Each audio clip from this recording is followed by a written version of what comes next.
Residential cluster जो Dwarka expressway है उसके आसपास क्या नंबर्स बोलते हैं।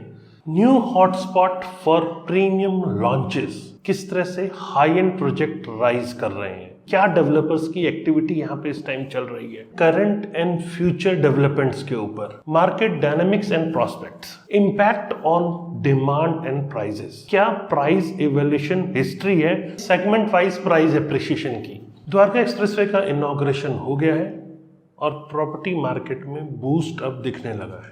तो किस तरह से द्वारका एक्सप्रेसवे की मार्केट बोलती है नंबर्स में, स्पेशली डाटाज में, आज मैं आपको इसके बारे में बताऊंगा, क्योंकि एक लंबा स्ट्रेच है जो कि दिल्ली और हरियाणा दोनों के अंदर पड़ता है। तो इसको बाइफिकेट करके एग्जैक्ट आपको इसके बारे में बताऊंगा। फिर प्राइस स्टोरी क्या है ये आपको बताऊंगा, कैसे कैसे किस स्टेप से ये बढ़कर आया है, जिससे आप एग्जैक्ट एनालाइज कर पाएंगे कि आखिर ये हुआ क्या है। फिर यहाँ की रेंटल स्टोरी के बारे में भी आपको बताऊंगा कि किस तरह से क्या रेंटल यहाँ चल रहा है। और फिर फ्यूचर प्रॉस्पेक्ट्स के बारे में भी आपको बताऊंगा कि एक्सप्रेसवे का क्या फ्यूचर प्रॉस्पेक्ट्स कहता है। तो आज ये वीडियो थोड़ा सा डाटास के ऊपर बेस्ड है, नंबर्स के ऊपर बेस्ड है, क्योंकि जब तक नंबर नहीं आते तब तक मज़ा नहीं आता है। तो आज इस इंफॉर्मेटिव वीडियोज़ के लिए इस वीडियो को आप पूरा देखें।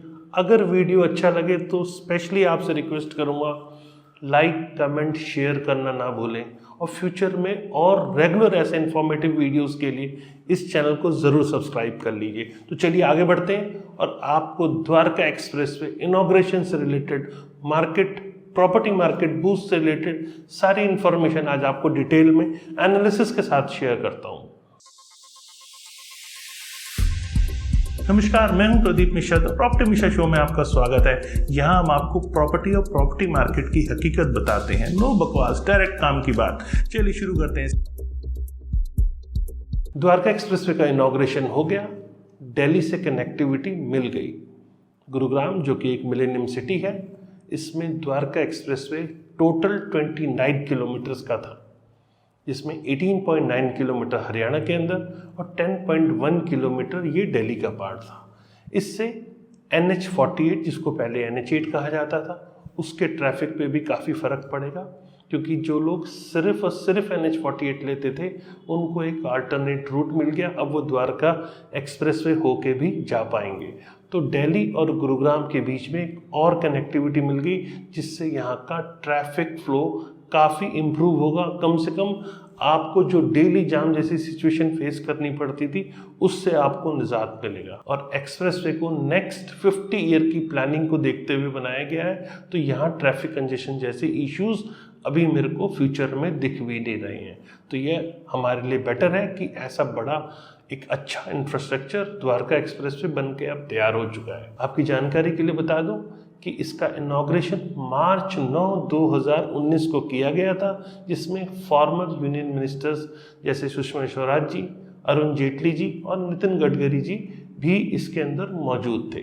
और एक प्रॉपर रोड शो किया गया था जब इसको इनॉग्रेट किया गया था। और अब ये पूरा बन के रेडी भी हो चुका है, क्योंकि ये 8 लेन का जो एक्सेस कंट्रोल अर्बन एक्सप्रेसवे है, इसकी टोटल कॉस्ट 9,000 करोड़ रुपए है।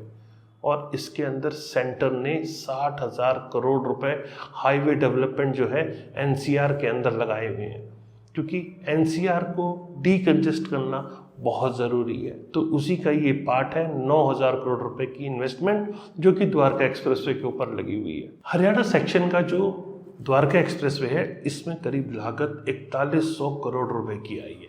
मतलब दिल्ली हरियाणा बॉर्डर से बसई रेल ओवर ब्रिज होते हुए खेड़की दौला के पास में, जहाँ पर एक कनेक्टिविटी दी गई है।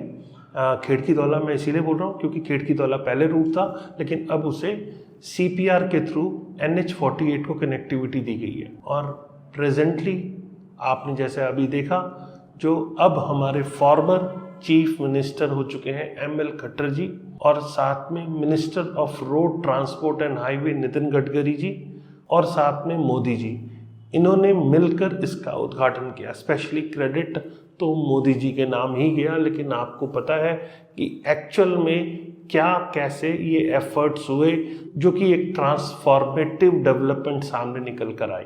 और ये द्वारका एक्सप्रेसवे की एक transformative development real estate market को इससे बहुत ज़्यादा फायदा मिला है। इम्प्रूव कनेक्टिविटी हुई है SPR से, न्यू गुरुग्राम से, और 37D के आसपास जो एक्सप्रेसवे के सेक्टर्स लगते हैं उनमें भी एक बड़ी कनेक्टिविटी मिली है। इससे इस एरिया में प्राइस एप्रिसिएशन हुई है और बहुत सारे लैंड पार्सल्स जो एक्सप्रेसवे शुरू होने का वेट कर रहे थे, मतलब डेवलपर्स जिन्होंने लैंड पार्सल तो बाय कर लिए लेकिन प्रोजेक्ट नहीं एग्जीक्यूट कर रहे थे, उन लोगों के लिए भी अब रास्ता खुलता हुआ दिख रहा है, क्योंकि वहाँ पर फ्रेश अपॉर्चुनिटी, चाहे वो रेजिडेंशियल हो या कमर्शियल प्रोजेक्ट्स के ऊपर, अब डेवलपर्स को या होम बायर्स को भी इस एरिया में दिख रही है। तो ये मेजर इंफ्रास्ट्रक्चर द्वारका एक्सप्रेसवे का एक क्रूशियल रोल प्ले करता है इकोनॉमिक ग्रोथ को ड्राइव करने में, और रियल एस्टेट सेक्टर को इससे हमेशा बेनिफिट मिलता है। जब जब इंफ्रास्ट्रक्चर डेवलपमेंट होती है तो सबसे ज़्यादा बेनिफिशियल सेक्टर जो होता है वो रियल एस्टेट ही होता है। अब बात करते हैं रेजिडेंशियल क्लस्टर जो द्वारका एक्सप्रेसवे है उसके आसपास क्या नंबर्स बोलते हैं। अगर हम कैलेंडर ईयर 2023 की बात करें तो 12,400 हाउसिंग यूनिट्स हैं जो यहाँ सोल्ड हुई हैं, जिसमें 66% जो द्वारका एक्सप्रेसवे है उसके ऊपर हुई है। तो ओवरऑल अगर हम गुरुग्राम के नंबर की बात करें तो उसका 66% मतलब 12,409 यूनिट्स जो है वो द्वारका एक्सप्रेसवे पे सोल्ड हुई है, और 67% ये अप है, मतलब 2022 से कंपेयर करते हैं तो 67% ये ज़्यादा है। तो नंबर से बहुत अच्छे यहाँ पर दिख रहे हैं। और सबसे इम्पॉर्टेंट बात यह है करीब 25,000 करोड़ के घर यहाँ पर बिके हैं, और 97% जो प्रोजेक्ट है वो इस स्टेज के ऊपर अंडर कंस्ट्रक्शन है। मतलब यहाँ जो होम बायर्स का ट्रस्ट है वो अंडर कंस्ट्रक्शन प्रोजेक्ट्स के ऊपर भी बढ़ा है। जैसे कोविड आया था उस टाइम सबसे पहले जो मार्केट मूव की थी वो रेडी टू मूव अपार्टमेंट थे, लेकिन धीरे धीरे रेडी टू मूव इन्वेंट्री जैसे जैसे ख़त्म हुई वैसे वैसे बायर्स का जो बाइंग पैटर्न है वो रेडी टू मूव से अंडर कंस्ट्रक्शन की तरफ शिफ्ट हो गया। तो ये दिखाता है कि रेरा पे लोग ट्रस्ट कर रहे हैं और अंडर कंस्ट्रक्शन प्रॉपर्टीज़ बाय कर रहे हैं।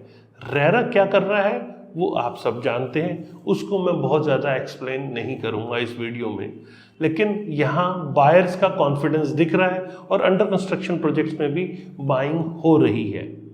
New hotspot for premium launches. जी हाँ, द्वारका एक्सप्रेसवे जिस हिसाब से द्वारका एक्सप्रेसवे न्यू गुड़गांव की अगर हम बात करें तो ये एक न्यू हॉटस्पॉट बन के सामने आया है दिल्ली NCR का। यहाँ 2023 के अंदर टोटल 11,270 हाउसिंग यूनिट इस सब मार्केट के अंदर लॉन्च हुए हैं, जो कि 69% ओवरऑल जो गुरुग्राम के लॉन्चेस हैं उसका है। मतलब लॉन्चेस करीब 166% प्रीवियस ईयर से कंपेयर करते हैं, जो कि 4,231 यूनिट्स था मतलब 2022 के अंदर, तो उससे बहुत बड़ी ग्रोथ यहाँ दिखती है। फिर बात करते हैं किस तरह से हाई एंड प्रोजेक्ट राइज कर रहे हैं। अगर हम हाई एंड प्रोजेक्ट्स की बात करें तो इस द्वारका एक्सप्रेसवे सब मार्केट के अंदर बहुत सारे हाई एंड प्रोजेक्ट लॉन्च हुए हैं। करीब 38% जो न्यू लॉन्चेस हैं इस बेल्ट के ऊपर वो 2.5 करोड़ एंड अबव के टिकट साइज के अंदर है। मतलब 2.5 करोड़ प्लस की कीमत साइज के द्वारका एक्सप्रेसवे के ऊपर अब प्रोजेक्ट लॉन्च हो रहे हैं, और ये प्रोजेक्ट काफ़ी ज़्यादा ट्रैक्शन गेन कर रहे हैं। यहाँ डिमांड भी इस टाइम पर काफ़ी ज़्यादा दिख रही है, और जो ट्रेंड आप लोग देखते हैं सच्चाई क्या है ये मैं पहले भी कई बार वीडियो में बता चुका हूँ, लेकिन दिखता यही है कि बहुत ज़्यादा अच्छी खासी डिमांड आ रही है, क्योंकि प्रोजेक्ट 1, 2 या 3 दिन में बिक जाता है। फैक्ट क्या है, कैसे ये बिकता है, ये मैंने आपको पहले भी वीडियोस में बताया है। अगर आपने नहीं देखा तो नीचे मैं कमेंट सेक्शन में पिन कर देता हूँ उसको, आप ये देखिएगा, आपको समझ में आएगा कि किस तरह से प्रोजेक्ट 3 दिन, 1 दिन या 2 दिन में सोल्ड आउट हो जाता है। इसके पीछे एक्चुअल स्टोरी क्या होती है। लेकिन ओवरऑल 2-3 महीने का भी अगर समय लगता है या 4 महीने का भी समय लगता है तो ये नंबर्स इस टाइम पॉजिटिव साउंड कर रहे हैं, क्योंकि इतनी सेल द्वारका एक्सप्रेसवे जैसी सब मार्केट के ऊपर अपने आप में हिस्ट्री है। अब बात करते हैं डेवलपर्स एक्टिविटी की। क्या डेवलपर्स की एक्टिविटी यहाँ पे इस टाइम चल रही है। करीब 175 एकड़ लैंड की डील्स यहाँ पर हुई हैं, जिसमें 17 अलग अलग डील्स को मैं टोटल मिला के बात कर रहा हूँ। इसमें करीब 3100 करोड़ रुपए की लैंड यहाँ पे डेवलपर्स ने एक्वायर की है 2022 से। मैं इस सब मार्केट की बात करें तो मतलब इस सब मार्केट के अंदर आउटराइट परचेज तो हुई है, लेकिन करीब करीब 50 एकड़ के आसपास की लैंड, मतलब टोटल 50 एकड़ के आसपास की लैंड अलग अलग डेवलपर्स ने यहाँ जेवीज और कोलैबोरेशंस भी किए हैं। तो ये सब मार्केट रियल एस्टेट प्रोजेक्ट के लिहाज से इस टाइम पे डेवलपर्स के लिए भी एक प्राइम अट्रैक्शन बना हुआ है।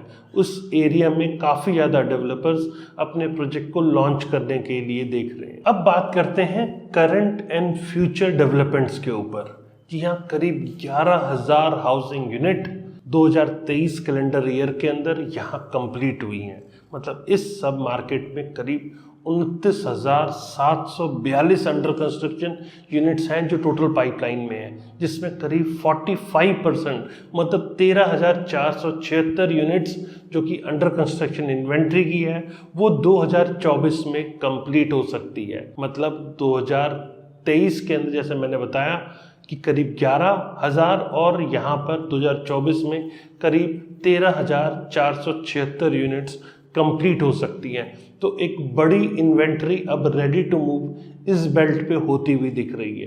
अब बात करते हैं मार्केट डायनामिक्स एंड प्रोस्पेक्ट्स। अगर हम द्वारका एक्सप्रेसवे सब मार्केट की बात करें तो एवरेज कैपिटल वैल्यू 2023 की जो थी वो 10 से 12,000 रुपये पर स्क्वायर फीट की थी। मतलब ये 15 से 18% राइज था 2022 से। तो एक रीजनेबल प्राइस इंक्रीज यहाँ पर दिख रहा था और जिस हिसाब से द्वारका एक्सप्रेसवे सब मार्केट सेगमेंट यहाँ पे अब डेवलप हो रहा है तो यहाँ फ्यूचर में भी एप्रिसिएशन का ट्रेंड कंटिन्यू होता हुआ दिख रहा है। मतलब यहाँ डिमांड बायर्स की है और यहाँ स्पेशली एंड यूज़र इस टाइम पे मार्केट में ज़्यादा एंटर कर रहे हैं, क्योंकि ऐसे बहुत सारे लोग थे जो यहाँ पर नया कनेक्टिविटी होने के बाद ही प्रॉपर्टी बाय करना चाहते थे।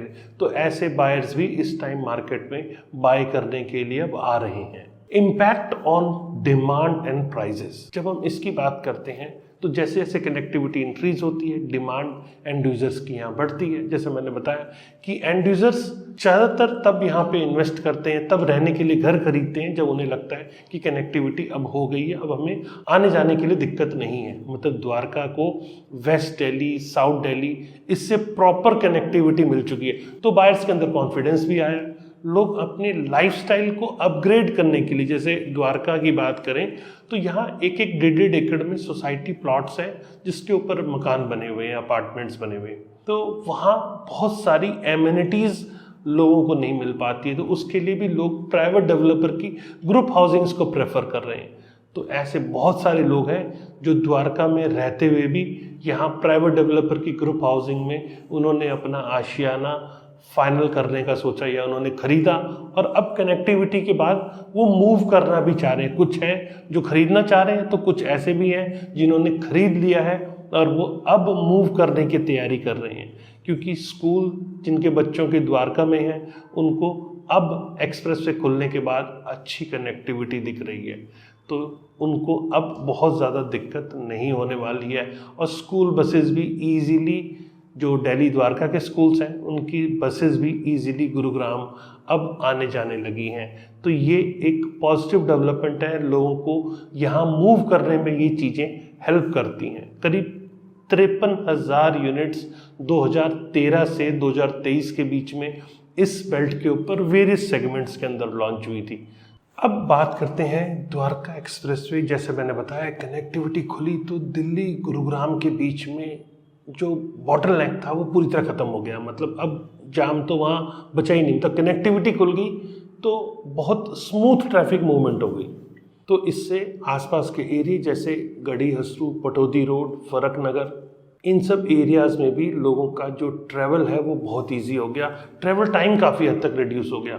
तो जिससे आसपास के एरिया में जो न्यू डेवलप एरियाज़ हैं उनमें भी यहाँ डिमांड अब बढ़ती हुई दिख रही है। मतलब ईजी एक्सेसिबिलिटी हमेशा प्रॉपर्टी प्राइस एप्रिसिएशन को इनवाइट करता है, तो यहाँ मुझे इन एरियाज़ में प्रॉपर्टी प्राइस एप्रिसिएशन भी अच्छा दिखने लगा है। और सबसे बड़ी बात है जो ट्रांसफॉर्मेटिव लिंक है द्वारका सेक्टर 21 और इंदिरा गांधी इंटरनेशनल एयरपोर्ट के बीच में। ये गवर्नमेंट की कमिटमेंट थी कि हम इसको चालू करके देंगे। तो यहाँ पर मुझे लगता है कि गवर्नमेंट ने अपना काम यहाँ अच्छे से किया है। मतलब एक NHAI डिपार्टमेंट ही है जो पूरे इंडिया के अंदर बहुत अच्छे से परफॉर्म कर रहा है, तो यहाँ पर भी बहुत अच्छी परफॉर्मेंस दी है। क्या आप मेरी बात से सहमत है? अगर सहमत है तो मुझे आप कमेंट सेक्शन में बताइए कि क्या national highway authority of India वाकई में इंडिया के अंदर बहुत अच्छा परफॉर्म कर रहा है। तो ये एप्रिसिएशन अगर यस है तो एप्रिसिएशन बनता है। तो क्या एप्रिसिएशन देना चाहिए? देना चाहिए, तो नीचे अप्रिशिएट करें आप, क्योंकि ये एक बहुत बड़ी कनेक्टिविटी थी जो गुरुग्राम में स्पेशली द्वारका एक्सप्रेसवे के लिए मैंडेटरी थी। और इससे सिटीजन्स के लिए तो कम से कम जो ग्रोथ फैक्टर है इस एरिया का वो शुरू होता हुआ दिख रहा है। तो इससे आसपास की लोकेलिटी में जब ग्रोथ होती है तो लोगों की पर कैपिटा इनकम भी बढ़ती है। तो मुझे लगता है ग्रोथ के अंदर यहाँ द्वारका एक्सप्रेसवे एक अच्छा रोल प्ले कर रहा है। अब बात करते हैं क्या प्राइस इवैल्यूएशन हिस्ट्री है द्वारका एक्सप्रेसवे की। मुझे याद है 2010-11 के आसपास यहाँ जो इनिशियली प्रोजेक्ट शुरू हुए थे, जैसे कि रहेजा सेक्टर 109 में, महिंद्रा औरा सेक्टर 110A में, ये इनिशियल लेवल के प्रोजेक्ट हैं। या सेक्टर 103 में इंडिया बुल्स का सेंट्रम पार्क, ये करीब बेसिक सेलिंग प्राइस 1800-1900 रुपये के आसपास था। 1600 से 1900 रुपये पर स्क्वायर फीट के बीच था, जो एडिशनल चार्जेस लगा के 2500 रुपये पर स्क्वायर फीट पड़ता था। वहीं महिंद्रा औरा जो कि करीब 2200-2300 स्क्वायर फीट के आसपास था, जो कि एडिशनल चार्जेस लगा के करीब 3000 रुपये पर स्क्वायर फीट पड़ता था। और जैसा बताया मैंने, रहेजा का भी इसी के आसपास का प्राइस था, करीब एडिशनल चार्जेस लगा के 2500 रुपये पर स्क्वायर फीट पड़ता था। ये स्टोरी है करीब करीब 2010 के आसपास की। और उसके बाद करीब 2011 और 2012 की बात करें तो यहाँ प्राइस जो नए लॉन्चेस थे वहाँ उनका प्राइस करीब करीब 3200 से 3500 रुपये पर स्क्वायर फीट आ गया, जो कि एडिशनल चार्जेस लगा के 4000 रुपये पर स्क्वायर फीट पड़ते थे। मैं 109 के 2 प्रोजेक्ट का एग्जांपल दे देता हूँ। डिस्क लुम्बिनी करीब करीब इसी रेंज में पड़ता था, और साथ में चिंटल पैराडिसो जो इस टाइम बहुत एक दुखद स्टेज से गुजर रहा है, अब उसको बिल्डिंग को भी तोड़ा जा रहा है, तो वो भी करीब करीब 4000 रुपये पर स्क्वायर फीट के आसपास के प्राइस थे। आसपास के और भी कई प्रोजेक्ट्स इसी रेंज में यहाँ निकलने शुरू हुए। वहीं सेक्टर 103 के अंदर जो बाकी प्रोजेक्ट्स थे, जिसमें अंसल, एस्टीला या फिर हाईलैंड पार्क, या कुछ प्रोजेक्ट उस टाइम पे ऐसे भी थे जो अब तक आए ही नहीं, जैसे ईरा का प्रोजेक्ट था वो आज तक आया नहीं, या कई और ऐसे प्रोजेक्ट्स उस बेल्ट के ऊपर थे जो शायद अभी तक आ ही नहीं पाए। तो उनको मैं अगर माइनस कर दूं, क्योंकि वो भी उस टाइम पे करीब करीब 2 से 3000 रुपये पर स्क्वायर फीट के आसपास ही ओवरऑल बिके थे 2011 के आसपास। तो 2010 का मैंने आपको प्राइस बताया, फिर 2011 का बताया, फिर 2012 के आसपास यही प्राइस करीब 3500 से 4000 रुपये पर स्क्वायर फीट आ गया। और 2013 की बात करें तो 2013 में यही प्राइस अच्छा खासा जंप लेके करीब 5000 से लेकर 7000 रुपये पर स्क्वायर फीट के बीच में आ गया। स्टैंडर्ड टू लग्जरी सेगमेंट की शुरुआत द्वारका एक्सप्रेसवे पर होनी शुरू हो गई, तो इस रेंज में प्रोडक्ट आ गया। लेकिन उसके बाद रियल एस्टेट मार्केट रुकी, और चूंकि एक्सप्रेसवे पे भी काम नहीं हो रहा था, इस कारण से भी एक्सप्रेसवे पे लोगों का अट्रैक्शन कम हुआ, और उसके बाद मार्केट पे स्टेबिलिटी रही, जो कि मैं कहूँगा थोड़ी सी करेक्शन भी देखने को मिली। एवरेज प्राइस करीब करीब इस एरिया का 5 से 5500 के बीच में आके रुक गया। जिन्होंने 7000 के आसपास यूनिट ली थी उनको भी अच्छा खासा यहाँ नुकसान देखने को मिला। लेकिन मार्केट रुकी, और बहुत ज़्यादा दिन रुकी। कोविड-19 यहाँ पर द्वारका एक्सप्रेसवे ही नहीं, पूरे इंडिया के अंदर प्रॉपर्टी मार्केट के लिए वरदान साबित हुआ। कोविड-19 के बाद से यहाँ मार्केट ने अच्छा खासा जंप लेना शुरू कर दिया। मुझे याद है पहला जो वेव आया था वो मार्च 2020 में आया था। 2-3 महीने ज़रूर दिक्कत रही, लेकिन 2-3 महीने के बाद लोगों की पसंद बदली। लोगों ने आशियाना खरीदना अपनी प्रेफरेंस के अंदर डाल दिया। एमिनिटीज़ लोगों की पसंद में चेंज आ गया। अब लोग पॉपुलेटेड एरिया में रहने का जो आदी हो चुके थे उससे बाहर निकलने लगे और अच्छी एमिनिटीज़ वाले प्रोजेक्ट में प्रेफर करने लगे। तो करीब मुझे याद है द्वारका एक्सप्रेसवे के ऊपर जो प्राइस टैग था वो 2020 के अंदर, मैं थर्ड और फोर्थ क्वार्टर की बात कर रहा हूँ, तो ये करीब करीब 6,500 से 6,500 रुपये पर स्क्वायर फीट एवरेज रेट्स थे। और वही नेक्स्ट ईयर मतलब 2021 में ये करीब करीब 7,000 रुपये पर स्क्वायर फीट के आसपास पहुंचा। मैं एवरेज प्राइस की बात कर रहा हूँ, किसी पर्टिकुलर एक प्रोजेक्ट की बात नहीं कर रहा हूँ। और वहीं 2022 में आते आते ये प्रॉपर्टी का प्राइस इस एरिया के अंदर करीब करीब 10,000 रुपये पर स्क्वायर फीट पहुँच गया।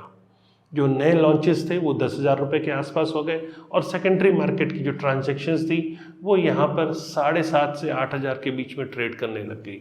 लेकिन 2023 आते आते 2023 ने अच्छा खासा एप्रिसिएशन देखा, क्योंकि रेडी टू मूव इन्वेंट्री खत्म हो गई और बायर्स ने अंडर कंस्ट्रक्शन प्रॉपर्टीज़ के ऊपर रुझान बढ़ाया। अब जब अंडर कंस्ट्रक्शन प्रॉपर्टी आती है तो इकट्ठी पेमेंट लगती नहीं है, इंस्टॉलमेंट में पेमेंट प्लान होता है। और बायर्स ने दिल खोल के बाइंग करी, क्योंकि उन्हें लग रहा था प्राइस एप्रिसिएशन अच्छा हो रहा है। तो 10,000 के आसपास नए लॉन्चेस का रेट यहाँ फिक्स हो गया और अच्छी खासी बाइंग इस एरिया में देखने को मिली। लेकिन 2023 एंड आते आते यहाँ पर मतलब 2023 एंड और 2024 में पहले क्वार्टर की बात करूँ तो यहाँ मार्केट ट्रेंड नए लॉन्चेस का 17.5 से लेकर और 20,000 रुपये पर स्क्वायर फीट तक पहुँच गया। ये ट्रेंड नए लॉन्चेस का था। वहीं हम सेकेंडरी मार्केट की बात करें तो ये ट्रेंड करीब करीब 12 से 15,000 रुपये पर स्क्वायर फीट के बीच में आ गया। तो जो अंडर कंस्ट्रक्शन प्रोजेक्ट थे उनमें ट्रांजैक्शन ज़रूर कम हुई हैं, लेकिन जो रेडी टू मूव इन्वेंट्री है उसमें 12 से 15,000 रुपये पर स्क्वायर फीट प्रोजेक्ट की क्वालिटी के हिसाब से, डेवलपर के हिसाब से, मतलब किस तरह से मेंटेन की जा रही है सोसाइटी, उसके आधार पे भी प्रॉपर्टी के प्राइजेस बहुत फ़र्क करते हैं। तो उसके आधार पे 12 से 15,000 के बीच में सेकेंडरी मार्केट आ गई और डेवलपर्स 17 से लेकर 20,000 के बीच में अपने नए प्रोजेक्ट इस टाइम लॉन्च कर रहे हैं। अब बात करते हैं किस तरह से बायर्स के डायनेमिक्स चेंज हुए। जैसे मैंने बताया वेस्ट और साउथ दिल्ली के बिल्कुल साथ और मॉडर्न एमिनिटीज़ के साथ जहां डेडिकेटेड पार्किंग हो, तो क्यों ना बायर्स की पसंद ऐसे प्रोजेक्ट्स बने।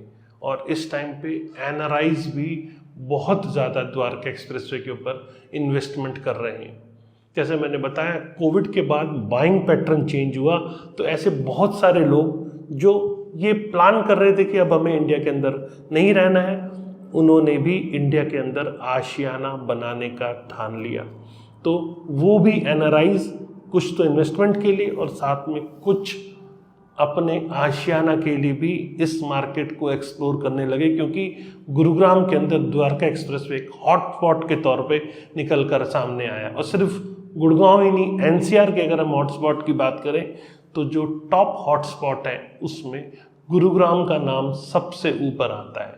तो यहाँ एनआरआईज ने भी अच्छी खासी इन्वेस्टमेंट करी और पिछले 3-4 सालों में यहाँ अच्छा एप्रिसिएशन भी लोगों को मिला। तो अब जैसे जैसे कनेक्टिविटी खुल रही है वैसे वैसे एंड यूज़र्स, कुछ तो एंड यूज़र्स ऐसे थे जिन्होंने प्रॉपर्टी ले ली और कनेक्टिविटी खुलने के बाद शिफ्ट होना चाहते थे, लेकिन अब जब कनेक्टिविटी खुल गई है तो वो एंड यूज़र्स जिन्होंने बाय नहीं किया था वो अब ऐसे अपार्टमेंट्स जिसमें मॉडर्न एमेनिटीज़ हैं और फ्यूचर में प्राइस एप्रिसिएशन की गुंजाइश भी दिख रही है, वहाँ इन्वेस्टर और एंड यूज़र अब दोनों वहाँ पर ले रहे हैं। उनका अट्रैक्शन जो है वो इंक्रीज हुआ है। और बात करें अब कमर्शियल प्रॉपर्टी की, तो जैसे जैसे कनेक्टिविटी खुलती है वैसे वैसे इस एरिया को, स्पेशली द्वारका एक्सप्रेसवे की बेल्ट को, दिल्ली के बायर्स भी अब अप्रोच करने लगे। मतलब अगर आप द्वारका में रहते हैं तो गिने चुने 2-4 मॉल ही आपके लिए एक अट्रैक्शन था जहाँ पर आप जाते थे, लेकिन अब गुरुग्राम के अंदर द्वारका एक्सप्रेसवे के ऊपर भी ऐसे बहुत सारे मॉल हैं जहां दिल्ली के लोग भी इजीली मूव कर सकते हैं। गुरुग्राम के दिल्ली जा सकते हैं तो दिल्ली के लोग गुरुग्राम भी आ सकते हैं। तो उसका बेनिफिट यहाँ के कमर्शियल प्रोजेक्ट्स में भी मुझे दिख रहा है जो इस time ready to move stage पे हैं। तो ये फ़ायदा उनको मिलेगा, स्पेशली एंड यूजर्स जैसे मैंने बताया रेजिडेंशियल में आ रहे हैं, तो कमर्शियल में भी ऐसे बड़े ब्रांड्स अब गुरुग्राम द्वारका एक्सप्रेसवे के ऊपर अच्छी प्रॉपर्टी बाय करने की सोच रहे हैं। पिछले कुछ दिनों में काफ़ी सारे ब्रांड्स ने मुझे अप्रोच किया जो इस एरिया में अपना बड़ा सेटअप खोलना चाहते हैं। उनको ये मार्केट अपकमिंग दिख रही है, क्योंकि जैसा मैंने बताया कि नए लॉन्चेस भी बहुत सारे आ रहे हैं। तो क्या सप्लाई आ रही है, किस तरह से लोग यहाँ आ रहे हैं, ये ब्रांड सारे फोकस करते हैं। उसी के बाद डिसाइड करते हैं कि हमें यहाँ किस साइज का कितना बड़ा आउटलेट खोलना है। तो यहाँ कमर्शियल प्रॉपर्टी के लिए भी अब एक्सप्रेसवे कनेक्टिविटी का खुलना एक वरदान साबित हो रहा है। चलिए अब बात करते हैं सेगमेंट वाइज प्राइस एप्रिसिएशन की। 4 करोड़ प्लस रेट की प्रॉपर्टी की बात करें तो 2022 के अंदर 12% एप्रिसिएशन आया है और 26% आया है 2023 के अंदर। और प्रीमियम सेगमेंट में ही 2 से 4 करोड़ रुपए की प्रॉपर्टी के बारे में बात करें तो यहाँ 19% एप्रिसिएशन 2022 में आया है और 2023 के अंदर 34% एप्रिसिएशन आया है। और मिड सेगमेंट की बात करें मतलब 45 लाख टू 1 करोड़ की, तो उसने भी एप्रिसिएशन देखा है, लेकिन लग्जरी सेगमेंट के कंपैरिजन में कम एप्रिसिएशन आया है, क्योंकि ज़्यादा डिमांड बड़े घर और लग्जरी घर की यहाँ पे दिख रही है। मतलब उनमें जो एप्रिसिएशन की बात करूँ तो मैं 10% 2022 में और 12% 2023 में देखने को मिला है। मतलब लोगों के पास पैसा अच्छा खासा है, वो लग्जरी में इन्वेस्ट कर रहे हैं। इकॉनमी बूस्ट कर रही है और उसका इम्पैक्ट रियल एस्टेट पे देखने को मिल रहा है। अब बात करते हैं रेंटिंग ऑप्शंस के बारे में। द्वारका एक्सप्रेसवे पर रेंटिंग ऑप्शन अगर आप चाहते हैं तो 3 BHK अपार्टमेंट 30 से 40 हज़ार रुपये पर मंथ के ऊपर आपको मिल जाता है। सोसाइटी टू सोसाइटी ये डिफर करता है। 3 BHK मतलब एवरेज 1500 से 1800 स्क्वायर फीट या मैक्सिमम 2000 स्क्वायर फीट के अपार्टमेंट की बात कर रहे हैं हम। अगर सोसाइटी स्टैंडर्ड है तो 25 से 30 हज़ार है। अगर वो लग्जरी प्रॉपर्टी है तो करीब करीब वो 40 हज़ार रुपये प्लस माइनस 5 हज़ार रुपये इस रेंटल पे आपको चीज़ मिल जाती है। और 2 BHK तो नेचुरल सी बात है, वो थोड़ा सा आपको नीचे मिल जाएगा। और 4 BHK की बात करें तो 45 से 55 हज़ार रुपये के बीच में आपको 4 BHK अपार्टमेंट मिल जाता है। और बड़े टिकट साइज़ की बात करें तो यहाँ विला भी आपको 1 से 2 लाख रुपए पर मंथ के बीच में मिलते हैं, क्योंकि विलास के ऑप्शन भी है। लग्जरी प्रॉपर्टीज़ में विला लोगों की पसंद होती है, इंडिपेंडेंट लिविंग होती है, तो विला के ऑप्शन भी 1 से 2 करोड़ रुपए डिपेंडिंग अपॉन साइज, मतलब 250 से लेकर 500 स्क्वायर यार्ड के प्लॉट के ऊपर बने विला की मैं बात कर रहा हूँ। तो ये तो हुआ यहाँ रेंटल की बात। अब बात करते हैं फ्यूचर पोटेंशियल की द्वारका एक्सप्रेसवे के ऊपर। जी हाँ, जिस हिसाब से यहाँ रेजिडेंशियल एक्टिविटी बढ़ी है, यहाँ स्टेक होल्डर्स चाहे वो इन्वेस्टर्स हैं या कुछ भी हैं, उन सबको एप्रिसिएशन मिला है। अब फ्यूचर में यहाँ GMDA या मैं ओवरऑल गवर्नमेंट की बात करूं तो कनेक्टिविटी को लेकर अब और काम कर रही है। तो जैसे जैसे यहाँ पब्लिक इंफ्रास्ट्रक्चर प्रोजेक्ट्स बढ़ेंगे तो ये एक पॉजिटिव इम्पैक्ट पड़ेगा इस मार्केट के ऊपर।